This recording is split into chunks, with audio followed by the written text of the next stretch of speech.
l'exode Voilà. électoral. Oui, vous savez, aujourd'hui, les élections en Côte d'Ivoire constituent des éléments de conflit, des grands conflits. Et je souhaiterais que chaque Ivoirien partout où il se trouve fasse très attention à un fléau. Et ce fléau-là a commencé depuis les années 2016, où il y a eu des élections législatives.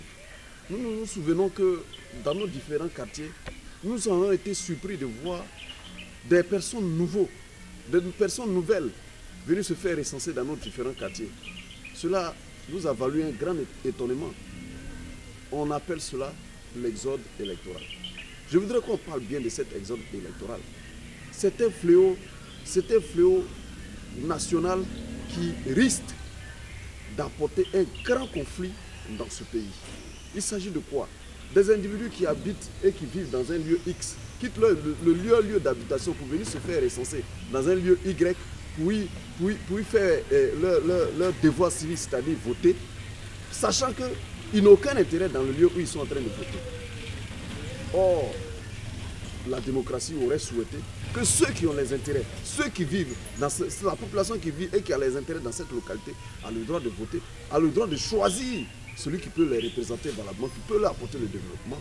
Mais s'ils quittent ailleurs, ils ne savent rien de la localité et ils viennent simplement pour mettre le bulletin dans l'urne, pour voter celui qui est allé celui qui les a fait venir. On arrive là à mettre sur place, ou bien on arrive à élire quelqu'un qui n'agrée pas l'adhésion de la population vivant dans cette localité. C'est un danger grave.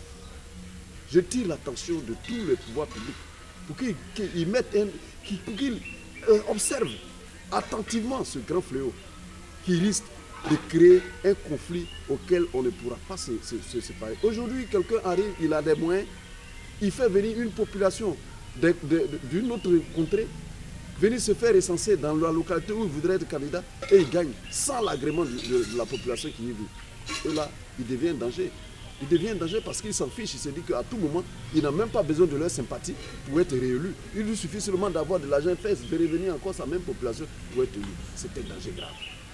Il faut que l'opinion publique, il faut que le gouvernement puisse réfléchir pour que chaque individu reste dans sa localité pour faire son devoir civique, c'est-à-dire faire son vote. Je souhaiterais que cela soit fait et que cela soit vulgarisé sur toutes les antennes pour que les Ivoiriens puissent savoir qu'aujourd'hui, le peuple vivant dans une localité doit parler et non celle qui vit ailleurs qui doit parler au nom de ce peuple qui vit dans cette localité. Ce sera vraiment un chaos. C'est tout ce que j'ai à dire.